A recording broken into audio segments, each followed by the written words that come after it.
하나님의 말씀을 봉독하겠습니다. 하나님의 말씀은 마태복음 14장 22절부터 36절까지 제가 먼저 한 절 읽겠습니다. 예수께서 즉시 제자들을 재촉하사 자기가 무리를 보내는 동안에 배를 타고 앞서 건너편으로 가게 하시고 무리를 보내신 후에 기도하러 따로 산에 올라가시다 저물매 거기 혼자 계시더니 배가 이미 육지에서 술이나 떠나서 바람에 거슬림으로 물결을 인하여 고난을 당하더라. 다음 사경에 예수께서 바다 위로 걸어서 제자들에게 오시니 제자들이 그 바다 위로 걸어오심을 보고 놀라 유령이라 하며 무서워하여 소리 지르거늘 예수께서 즉시 일러 가라사대 안심하라 내니 두려워 말라. 베드로가 대답하여 가로되 주여 만일 주시어든 나를 명하사 물 위로 오라 하소서 한데 오라 하시니 베드로가 배에서 내려 물 위로 걸어서 예수께로 가되 바람을 보고 무서워 빠져가는지라 소리질러 가로되 주여 나를 구원하소서 하니 예수께서 즉시 손을 내밀어 저를 붙잡으시며 믿음이 적은 자여 왜 의심하였느냐 하시고 배에 함께 오름에 바람이 그치는지라 내 사람들이 예수께 절하며 가로되 진실로 하나님의 아들이로소이다 하더라. 저희가 건너가 게네사렛 땅에 이르니 그곳 사람들이 예수인 줄 알고 그 근방에 도로 통제하여 모든 병든 자를 예수께 데리고 와서 같이 읽겠습니다. 다만 예수의 옷가에라도 손을 대게 하시기를 간구하니 손을 대는 자는 다 나음을 얻으니라. 아멘. 성도 여러분, 저는 여러분과 함께 봉독한 마태복음 14장 22절로 36절 말씀을 중심으로 주님은 오고 계십니다 라는 제목으로 하나님의 말씀을 증가하려고 합니다. 예수님의 사역은 갈릴리 바다를 중심으로 그 마을들을 다니시면서 진행이 됐습니다. 그러니까 갈릴리라고 하는 지역이 한 복판에 거대한 바다가 있어요. 그 지역이 갈릴리라고 하는 지역인데 그 갈릴리 바다를 중심으로 마을들이 쭉 이렇게 해변마다 세워져 있고 또 그 해변에서 떨어진 산지마다 마을들이 세워져 있는데 그 마을들을 다니면서 예수님의 사역이 진행되었습니다. 오늘 본문 말씀은 떡 5개와 물고기 2마리로 5,000명을 먹이신 후에 바다 건너편, 바다를 건너서 옛날에는 교통이 불편하기 때문에 그렇게 육지로 가는 것보다 바다를 가로지르는 것이 훨씬 더 수월하기 때문에 바다를 건너가서 다른 지역에 전도하러 가는 도중에 일어났던 사건입니다.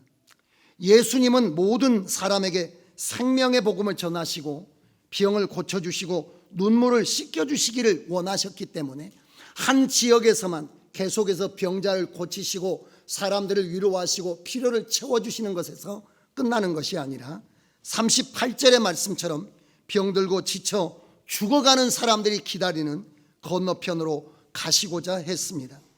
주님은 제자들을 먼저 보내시고 산으로 가셨는데요, 성경에 보면 주님과 제자들이 따로 떨어지게 됐습니다. 하나님의 사람에게 주님은 이제 제자들을 먼저 보내시고 기도하러 산에 올라가셨는데 여러분, 하나님의 사람에게 왜 제자들을 따로 먼저 가라고 말씀하시고 예수님이 산에 올라가셨느냐? 하나님의 사람에게 하나님과 규칙적으로 만나는 것은 너무나 중요합니다. 그러니까 5,000명을 먹이는 이정만큼이나 아버지의 뜻을 구하고 묻고 하나님의 은혜를 구하는 것이 너무나 중요한 일이죠. 나무가 위로 가지를 쳐서 뻗어가는 것만큼이나 중요한 것은 보이지 않는 곳에 깊이 뿌리를 내려야, 그래야 그 나무는 건강하고 튼튼한 나무가 될 수 있는 거예요. 예수님의 사역이 끝까지 쇠하지 않고 강력하게 병자를 고치고 죽은 자를 살리고 가난한 자를 부욕해 하며 지치고 찢기고 상한 자를 위로하는 치료의 역사가 계속될 수 있는 것은 아버지와 긴밀한 교제와 하나님의 기름 부어주시는 은혜를 따라 된 것이기 때문에 예수님은 제자들과 헤어지셔서 산으로 기도하러 올라가셨습니다. 여러분, 오늘도 마찬가지죠. 우리가 하나님의 사역을 해가는 사람들, 특별히 교회를 지도하는 영적 지도자들이 주님 앞에 무릎을 꿇는 것은 사역의 방향이 흐트러지지 않게 하는 중요하고 중요한 일입니다. 우리의 사역만큼이나 깊이 있게 보이지 않는 곳에서 뿌리를 내려서 아버지 앞에 은혜를 구하고 기름 부음을 구하고 도우심을 구하는 것은 너무너무 중요한 것입니다. 그래서 주님은 기도하러 산에 가시고 제자들은 그 밤에 바다를 건너가게 된 것입니다. 제자들에게 이 바다는 익숙한 곳입니다.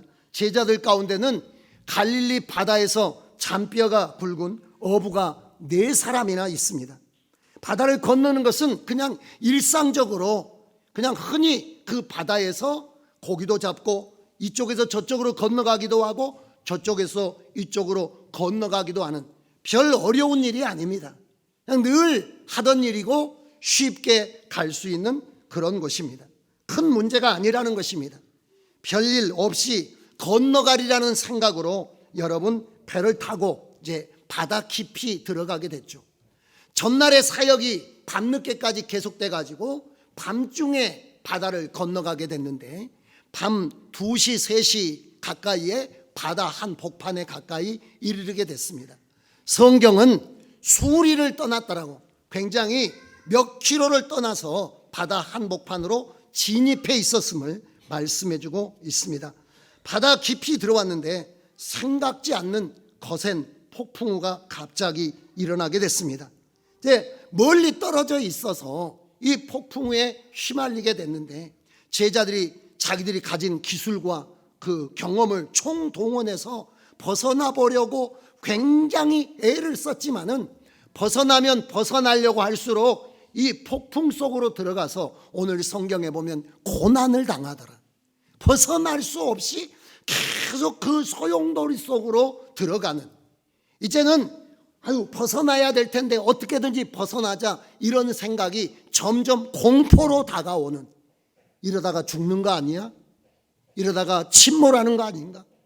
그런 두려움이 점점 그 제자들을 이렇게 휘감고 죽음의 공포가 다가오고 있는데, 그런 상황 가운데 거기에 주님이 찾아오신 거죠. 거기에 주님이 걸어오신 거죠. 사람은 물 위로 걸어갈 수가 없는 거예요. 중력에 의해서. 물은 또 물론 고체가 아니잖아요. 액체잖아요. 물렁물렁하지 않습니까? 발 디디면 푹쑥 빠져 들어가는 거죠. 이게 무슨 개울도 아니고 바다니까 걸을 수가 없는 겁니다. 거기 들어가면 빠져 죽는 거죠.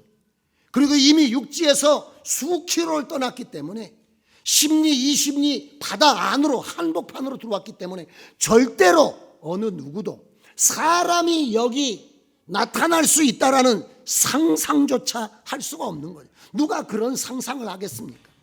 사람이 여기 올 수 있다라고 누가 생각을 하겠어요? 아무도 생각할 수가 없는데, 그런데 사람이 보인다는 거죠. 그런데 사람의 모양이 보인다는 거예요.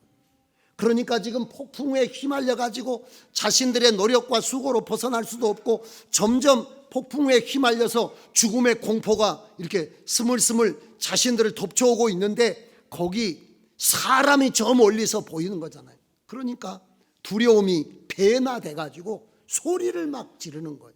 사람이 공포가 심하게 되면 막 부르짖게 되죠. 울부짖게 되잖아요. 소리 지르면서 뭐라고 소리 질렀냐면 오늘 성경은 귀신이야, 막 귀신이라고, 유령이야 라고 하면서 막 제자들이 공포에, 극한 공포에 시달리면서 부르짖기 시작했죠. 예수님께서 즉시 너무나 두려움과 공포에 제자들이 떨고 있기 때문에 즉시로 제자들이 그런 소리를 지르는 즉시로 안심하라, 나야 나니까 두려워하지 마 라고 주님이 말씀하십니다. 믿을 수가 없죠. 왜냐하면 주님은 분명히 배를 타지 않았는데, 산으로 가셨는데 그분이 나라고 하니까 믿을 수가 없잖아요. 그러니까 확인을 해보려고 한 거죠. 베드로가 주시여든 나를 명하여 오라고 하소서. 진짜 주님이십니까? 나를 아십니까? 우리 주님이십니까? 그렇다라고 한다면 명하여 나를 오라고 좀 해주십시오 라고 베드로가 요청하죠. 주님께서 오라 하니까 베드로 바다를 걸어서 예수님 가까이 다가가게 됐는데, 바다를 쳐다보면서 이제 빠져가는데 하나님 예수님께서 다시 건져서 배에 베드로와 올라오게 되고, 올라오는 순간에 그렇게 사람의 노력과 수고로 벗어날 수 없었던 그들의 기술과 모든 걸 동원해도 계속 소용돌이 속으로 빨려 들어가기만 했던, 그들을 삼키고야 말 것 같던 그런 풍랑이 고요하고 잔잔하게 여러분 가라앉게 됐고, 그리고 예수님과 제자들은 건너편으로 건너가게 됐습니다. 이게 창조자의 권세인 거죠.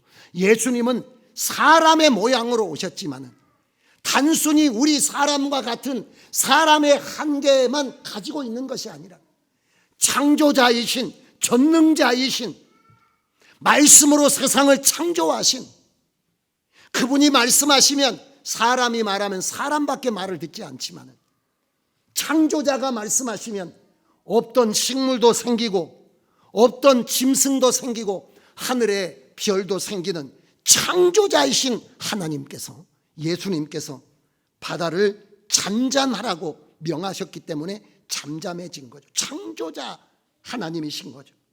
여러분, 창조자 하나님이실 뿐만 아니라 그 자기가 사랑하여 택한 제자들을 그 모든 위기 가운데서 건져주실 따뜻한 사랑과 그리고 충분히 품어줄 능력이 있으신 주님을 보여주신 거죠. 제자들은 거기서 무엇을 경험했느냐면, 보이지 않지만은 주님이 우리를 보고 계시고, 보고 계실 뿐만 아니라 우리가 위기를 겪고 있는 곳에 찾아오시는 주님이시구나 라고 하는 것을 제자들은 몸으로 체험하게 됐습니다. 아, 눈에 안 보인다라고 안 보시는 게 아니고, 우리가 보이지 않는다고 안 다가오시는 게 아니라 눈에 보이지 않아도 우리를 보고 계시고, 우리가 느끼지 못해도 우리를 향하여 처벅처벅 걸어오시고, 전능하신 하나님의 권능으로 두려움과 공포와 여러분 죽음의 위협 가운데 있는 제자들을 능히 품어주셔서 그들로 안심케 하시고 두려움에서 건져주시는 하나님이신 것을 피부로 경험하게 됐습니다. 근데 여러분, 한 번의 경험으로 끝난 것은 아니죠. 이게 한 번의 경험으로 다음에 주님이 안 보이실 때도, 그래, 주님이 안 보이시지만 보고 계실 거야, 그런 믿음이 생겨지지는 않지 않습니까? 주님이 멀리 계신데 우리는 이런 일을 겪고 있을 때 주님이 빨리 여기 오셔야 될 텐데 라고 생각하지, 왜 안 오시나 그렇게만 우리가 생각하기가 쉽잖아요. 제자들은 십자가 후에 다시 한번 선명하게 보이지 않아도 보고 계시는, 우리가 느끼지 않아도 찾아오고 계시는 하나님을 만나게 되죠. 여러분, 십자가에서 예수님이 죽는 순간에 제자들의 반응은 어땠나요? 다 도망쳤습니다. 왜냐하면 죽으면 끝이라고 생각했으니까. 죽음은 끝이죠. 지금까지 수천 년 동안 인류가 살아오면서 모든 종교, 과학, 철학, 이 모든 것이 해결하지 못하는 문제가 무엇입니까? 죽음입니다. 의술이 해결을 했습니까? 철학이 해결을 했습니까? 과학이 해결을 했습니까? 종교가 해결을 했습니까?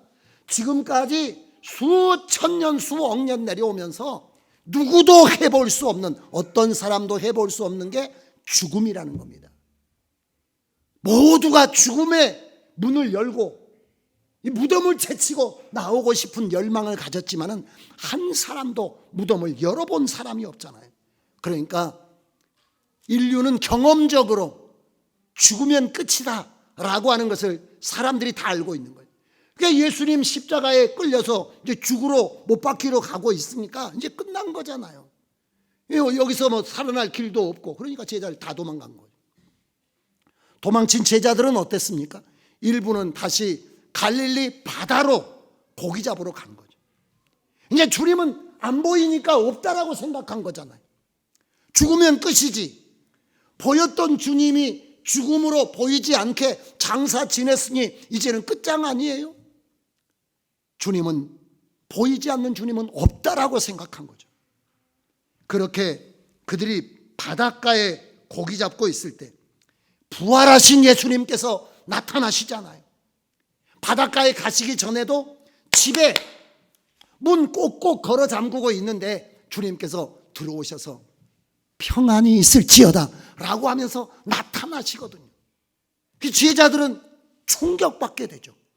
이전에도 주님이 바다를 걸어오셔서 유령인 줄 알았는데 이제 십자가에서 죽으시고 부활하셔가지고 제자들에게 찾아오셨어요. 제자들 중에서 한 사람이 예수님을 느끼게 된 거죠.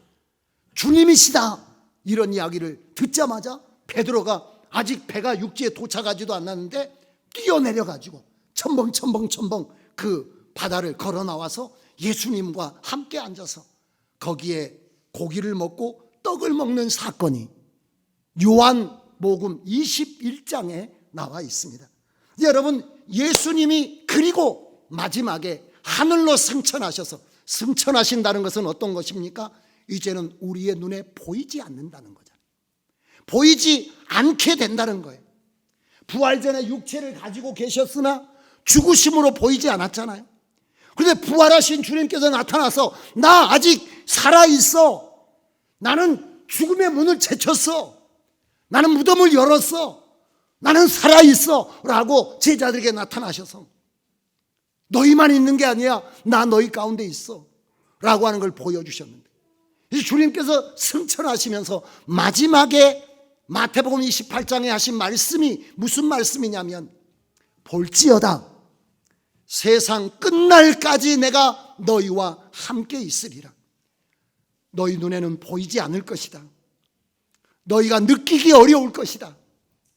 그러나 너희가 두려워하는 가운데, 너희가 고통하는 가운데, 몸부림치는 가운데, 절망 가운데 너희가 괴로워할 때 보이지 않는 곳에 내가 너희를 보고, 너희가 느끼지 않지만 나는 너희를 향하여 달려가고 전능하신 하나님의 권능으로 너희의 삶을 고요케 하고 너희를 평안케 하며 너희가 가야 될 곳에 이룰 수 있도록 내가 너희와 함께 할 것이다. 그 말을 제자들은 경험적으로 이제 믿게 된 거죠. 왜냐하면 바다에서 경험했잖아요. 걸어오시는 주님을 경험했잖아요. 부활 후에 나타난 주님을 경험했잖아요. 그러므로 제자들은 절대로 자기 눈에 보이는 것만 전부라고 생각하지 않았습니다. 주님은 우리와 함께 계시다. 주님은 우리 가운데 찾아오고 계시다. 교회가 핍박을 받아서 사람들에게 짓밟히고 믿는 사람이 잡혀서 투옥이 되고 어떤 사람은 처형을 당하는 그런 가운데도 주님은 우리 가운데 계시다. 우리를 찾아오고 계시다. 우리와 함께 이 고통과 어려움들을 지나서 믿음으로 승리하도록 우리를 이끌어 주신다라고 하는 산 하나님, 살아계신 하나님, 살아계신 하나님에 대한 믿음을 제자들이 가진 것입니다. 주님은 그 제자들을 찾아가셨잖아요. 이게 여러분, 주님이 우연히 찾아가신 거 아닙니다. 하나님은 원래 그런 분이십니다. 우리가 이스라엘이 애굽에서 고난당하는 이야기를 여러분과 제가 잘 알고 있습니다. 이스라엘 사람들이 애굽에서 바로의 채찍과 군사들의 학대로 고통당하면서 정말 헤어나올 수 없는, 언제 해방될지도 모르는 그런 절망에 처해 있을 때 출애굽기 3장 8절에 보면 주님께서 내가 보고 듣고, 그리고 뭐라고 이야기하는, 내가 내려와서 그들을 애굽인의 손에서 건져내고 그들을 그 땅에서 인도하여 아름답고 광대한 땅, 젖과 꿀이 흐르는 땅, 곧 가나안 족속, 헷 족속, 아모리 족속, 브리스 족속, 히위 족속, 여부스 족속의 지방에 이르게 하겠다. 주님은 어떤 하나님이신가요? 보고 계신 하나님이요, 내려오시는, 다가오시는 하나님이요, 건져내시는 하나님이라고 하는 것을 여러분, 이스라엘 백성들에게 경험시켜 주셨거든요. 하나님은 원래 그런 분이십니다. 여러분, 이렇게 제자들에게 달려오신 것이, 하나님이 이스라엘 백성들에게 달려오신 것은 왜 달려왔을까요? 하나님과 이스라엘은 언약의 백성이고 제자들과 예수님은 생명관계이기 때문에 그렇습니다. 남이 아니에요. 예수님에게 제자는 남이 아닙니다. 하나님에게 이스라엘 사람들은 남이 아니에요. 내 백성이요, 내 백성이요, 내 새끼요, 내 자신입니다. 전부입니다. 달려오는 겁니다. 여러분, 아이의 소리만 들어도 여기 지금 우리 어린아이 데리고 오신 분들이 많아요. 다 어머니의 모든 사이클은 어디에 맞춰 있느냐면 뭐 KBS에 맞춰 있는 것도 아니고 MBC에 맞춰 있는 것도 아니고 아이의 사이클에 정확하게 맞춰져 있는 거예요. 여기 애들이 여러 집에 애들이 있지만 어머니의 귀에는 오직 누구의 이야기만 증폭돼서 들리는 거예요? 자기의 애기 이야기만 막 증폭돼서 들리는 겁니다. 정확하게 찝어내는 거예요. 물론 어떤 어머니는 누가 죽어가는지도 모르고 자기 애기인지도 모르는 사람도 있겠지만 거의 모든 부모가 다 자기 자식의 고통의 소리를 증폭해서 듣습니다. 하나님이 안 들어주실까요? 여러분, 우리를 외면하실까요? 우리와 하나님은 남남입니까? 여러분, 강 건너 불 구경하듯이 그러면 하나님께서 우리가 어떻게 되나 보자 구경만 하고 계실까요? 그렇지 않습니다. 하나님은 그러실 수가 없어요. 왜냐하면 하나님과 이스라엘은 언약 관계이기 때문에, 하나님과 이스라엘은 생명 관계이기 때문에, 내 자식이기 때문에, 내 백성이기 때문에, 내 새끼이기 때문에 그들의 고통은 10배나 더 크게 들려서 하나님의 마음으로 달려가지 않을 수가 없는 겁니다. 그래서 거기 있는 모세까지 찾아가서 모세를 보내가지고 빨리 가라고 이야기하지 않습니다. 모세, 나는 못 가요. 나는 못 가요. 말을 못 해요. 라고 말하니까 막 아론까지 붙여가지고 말 잘하는 니네 형이 있지 않느냐. 형 오니까 같이 가라 그래서 보내가지고 나는 아무것도 못해요. 그러니까 또 지팡이 붙잡으라 그래가지고 뱀대기 놓으라 그래서 뱀대기 하고 또 붙잡으라 그래서 그 지팡이 되게 하고 또 손 넣어보라 그래서 문둥병이 나오게 되고 또 해보라 그래서 고침받게 하고 사람 막 지금 죽겠는데 빨리 가서 데리고 와요. 빨리 그 고통에서 해방시켜줘야 되는데 그래서 모세와 아론을 보내고 그들에게 능력을 입혀서 애굽에서 건져내시는 것이 하나님의 심정. 하나님은 원래 자비로우신 분이시요 은혜로우신 분이실 뿐만 아니라 하나님과 이스라엘의 관계가, 예수님과 제자들의 관계가 죽으면 말지 뭐. 사람 많은데 뭐 죽으면 또 제자 부르면 되지. 할렐루야. 그런 예수님 아니시잖아요. 여러분, 자식이 아프면 이렇게 말씀하십니까? 죽으면 또 나면 되지 뭐. 아이고, 잠 오니까 자고 애기는 내일 아침에 일어나가지고 살아있으면 키우고 죽었으면 또 나면 되지. 그런 부모가 세상에 어디가 있습니까? 아무도 없는 거예요. 자식은 끙끙 앓다가 그 밤에 스르르 잠이 들 수가 있어요. 그러나 어머니 아버지는 다시 아플까 봐 잠잘 수 없는 거죠. 그게 하나님의 마음이고 아버지의, 그러니까 예수님은 달려올 수밖에 없는, 그가 육신을 입고 땅에 왔기 때문에 무슨 손오공처럼 구름 타고 돌아다니지 않았습니다. 주님은 다 피곤하게 걸어 다니셨고요. 왜냐하면 몸으로 우리의 삶을 대신하셔야 됐기 때문에. 배고프면 잡수셔야 됐고요. 다 피곤하면 주무셔야 됐어요. 그러나 주님은 지금 바다를 그냥 가로질러 버린 거잖아요. 전능하신 하나님. 왜냐하면 기다릴 수가 없어요. 그들에게 어떤 상황이 지금 전개되고 있는지 너무나 잘 알고 있기 때문에 달려오실 수밖에 없었습니다. 그렇게 주님은 제자들에게 달려오셔서 제자들의 아픔을 치료해 주셨습니다. 예수님과 제자들의 관계가 그러했기 때문에 그렇습니다. 여러분, 우리는 살아가는 동안 제자들처럼 예상치 못한 일을 만나게 됩니다. 개인이나 가정이나 교회나 나라도 마찬가지입니다. 여러분, 지금 신종 코로나 바이러스 세상을 위협하고 있습니다. 한 달 전에 우리가 이런 일이 있으리라고 생각했습니까? 우리 그 신목사님 사모님, 강우숙 사모랑 우리 그 서원옥 사모랑 거기 네팔에 현지 사역 가게 돼 있었는데 이제 취소했습니다. 왜냐하면 비행기 티켓팅을 했는데 상하이 거쳐서 상하이에서 사람 태워가지고 다시 곤명에 가서 비행기 갈아타고 거기서 또 하루 1박 하고 중국 사람들이랑 네팔로 건너가서 사역하게 돼 있는데, 갑자기 일진이 그 갈 때까지만 해도 이렇게 심각하지 않았습니다. 일진도 중국을 통해서 들어갔는데, 이제 이진이 들어가려고 다 준비해서 기도 준비도 하고 뭐 다 물건도 준비하고 가서 또 사역할 것도 준비하고 다 해놨는데, 갑자기 한 일주일 사이에 점점 그래서 우리가 또 교회에 지금 여러분들 또 기침하신 분들은 가능하시면 마스크 쓰시고, 또 애들 엄마들은 걱정이 많으실 텐데, 그렇게 우리가 안전하게 좀 시간을 지내는 게 필요한데, 그래서 우리가 이게 취소하게 됐죠. 이런 일들이 갑자기. 근데 여러분, 지금은 어떻게든지 방역을 하고 막아볼 수 있는 총력을 기울이고 있지만은, 여러분, 사람이 사람의 힘으로 모든 것이 가능하던가요? 국가가 가능하지 못할 때가 올 것이고요, 교회가 교회에 가진 모든 에너지를 동원해서도 문제를 해결할 수 없는 소용돌이에 빠질 수가 있어요.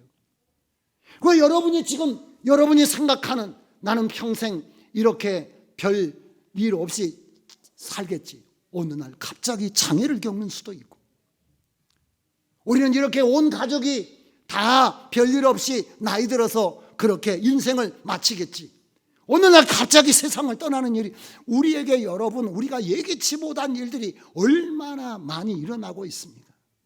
그럴 때마다 우리는 울 수밖에 없고 좌절하고 절망하고 낙담할 수밖에 없습니다. 돌아봐도 도와줄 사람 하나 없고 위로해 줄 사람 하나 없는 그런 절망적인 환경에 빠질 때가 얼마나 많습니까? 여러분, 잘 나가다가 하루아침에 사업이 주저앉는 경우가 얼마나 많습니까? 우리가 잘 지금 뭐 삼성 같은 경우에 세계 상표가 세계 뭐 6번째인가 몇 번째인가 이렇게 가고 있지만, 우리가 그런 세상말로 이런 말이 있잖아요. 한 번에 훅 간다고. 아무도 얘기할 수 없는 겁니다. 모든 사람은, 바닷속의 모든 사업은, 모든 가정은, 모든 교회는 바다 한복판에 있는 거예요. 누구도 자기를 자신할 수 없습니다. 제가 건강하게 제 인생의 마지막까지 산다고 자신할 수 있을까요? 저희 교회가 예수님 오실 때까지 아무 일도 일어나지 않을 것이라고 우리가 자신할 수 있습니까? 우리 대한민국이 앞으로 계속해서 이렇게 세계 강소국가로 강력하게 유지될 수 있을 거라고 우리가 자신할 수 있나요? 여러분, 어떤 일이 일어날지 아무도 알 수가 없어요. 어떤 일이. 그리고 그 어떤 일은 우리가 감당할 수가 없는 일들이 우리에게 부닥쳐 오는 거죠. 혹시 다가오는 것이 아니라 이미 여러분에게 다가왔을 수도 있잖아요. 나는 내가 이렇게 살 것이라고 생각도 못 해봤어. 나는 이런 환경이 될 것이라고 상상도 못 해봤어. 그런 지금 환경 속에서 여러분이 이 벗어나기 위해서 몸부림을 치고 계실 수도 있습니다. 수습해 보려고 애쓰지만 힘만 빠지고 수습되지도 않고 그런 가운데 계실 수도 있죠. 그런 여러분과 저를 주님은 보고 계시는 거죠. 그리고 오고 계시는 겁니다. 동일한 사건이 기록된 마가복음 6장 48절에 보면요, 성경에 주님이 똑같은 사건이 기록되는데 마가복음 6장 48절에 보면 주님이 보셨다라고 말씀하세요. 수울이나 떨어져 있지만 제자들은 주님이 보이지 않지만 주님은 보셨다라고 성경은 기록하고 있습니다. 기도하시면서 제자들이 고통받는 것을 보고 계셨다는 거예요. 보셨다는 거예요. 그리고 보셨을 뿐만 아니라 오셨습니다. 여러분, 우리에게 주님이 보이지 않아도 주님은 우리를 보고 계십니다. 믿으신가요? 여러분이 보이지 않아도 주님은 보고 계십니다.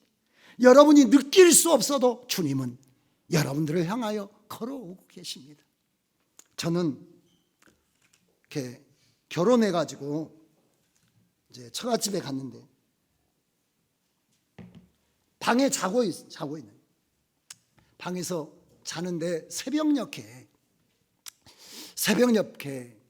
이제 새벽 되면 옛날에는 아궁이에 불 때는 곳이니까 방이 식잖아요. 사위는 백년 손님인데, 그러니까 탁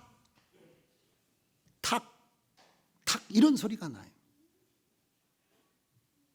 누워서 그 방에 누워 있는데, 또 처갓집에서 자니까 뭐 잠이나 깊이 잤겠어요. 약간 이렇게 깨가지고 있는데 탁탁탁 소리.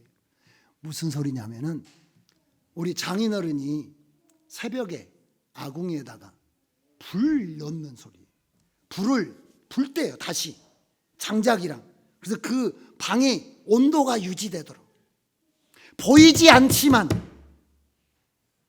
보이지 않는데 식어져가는 방을 위해서 거기서 뗐나요. 깰까 싶어서 막 큰 소리 내지 않고 불을 뗐나요. 지금은 다 부엌이 집 안에 들어와 있지만은 저희 어렸을 때는 정제라 그래가지고 부엌이 따로 있잖아요. 얼마나 춥습니까? 상에다가 음식 차려가지고 오면 그릇이 막 얼어가지고 스케이트를 막 타고. 그런 경험 없으신가요? 문고리 잡으면 문고리에 막 쩍 하고 손이 붙는 그런 곳에, 우리 저녁에 막 자고 애들이랑 동생들이랑 같이 있으면 소리 납니다. 새벽녘에 어머니가 칼로 나물 다듬는, 음식 김치 써는 소리가 들려요. 보이지 않지만 보이지 않는 곳에서 우리와 함께 우리를 위하여 하시던 그 소리가 지금도 귀에 들린단 말입니다. 주님이 안 보이시기 때문에 답답하시죠. 만져보면 좋고 넣어보면 좋고 그러면 답답하시죠. 그러나 여러분이 만질 수 없어도, 여러분이 볼 수 없어도 주님은 여러분을 보고 계시고 여러분을 향해서 다가오고 계신 거죠. 여러분들의 차가워진 여러분들의 인생이 다시 따뜻해지도록, 배고파 허덕이는 여러분의 인생이 다시 배부를 수 있도록 주님께서는 부엌에서 아궁이에 불을 지피고 주님 계신 거죠. 여러분들이 이렇게 말씀하실지 몰라요. 정말 하나님이 그러실까요? 정말 하나님이 그러실까요? 그러실 수밖에 없습니다. 왜냐하면 그러시기 위해서 십자가에 죽으신 거예요. 여러분하고 하나님하고 사이가 죄로 인하여 벌어졌기 때문에 하나님하고 여러분하고 완전히 운명되어, 하나님이 여러분들을 운명으로 사랑하시기 위하여 주님께서 작정하신 것이 십자가에 죽으신 거잖아요. 피를 흘리시고 몸을 찢기셔서 우리를 위해서 다 내어주신 것, 그래서 으깨어져서 우리 상처를 덮어주신 거예요. 저희 어렸을 때는 이렇게 치료약 같은 게 없잖아요. 넘어가져가지고 이렇게 무릎이 깨졌는데 우리 친구가, 이게 민간요법이라 쑥을 뜯어가지고, 혹시 여러분 그런 기억 있으신가요? 막 찧어가지고 돌로 찧어 같이 놀다가 엎어졌기 때문에 완전히 무릎이 확 까졌는데, 가서 빨리 어머니한테 말했는데 얼마나 또 요거도 먹겠어요. 그러니까 쑥을 찧어가지고 으깨가지고 쑥을 고약처럼 딱 붙여가지고 그렇게 붙여주던 기억이 있습니다. 예수님이 다 으깨어졌잖아요. 갈기갈기 찢어져서 채찍에 맞아서 십자가에 찢겨서 그렇게 여러분 진이겨진 이유는 여러분들의 죄와 저주와 형벌을 다 덮어주시려고 그렇게 하신 것이잖아요. 그러므로 주님에게는 여러분이 전부일 수밖에 없고, 주님에게 여러분이 운명일 수밖에 없고, 주님에게 여러분에게는, 여러분을 부를 때 여러분은 주님이라고 부르지만 주님은 여러분을 향하여 내 새끼라고 부르는 겁니다. 내 전부라고 부르는 겁니다. 그렇기 때문에 주님은 24시간 여러분에게 귀를 열고 계시고 여러분보다 가슴 아파하시고 여러분들을 향해서 달려오시는 주님 되심을 여러분 성경을 통해서 말씀해주고 계시는 것입니다.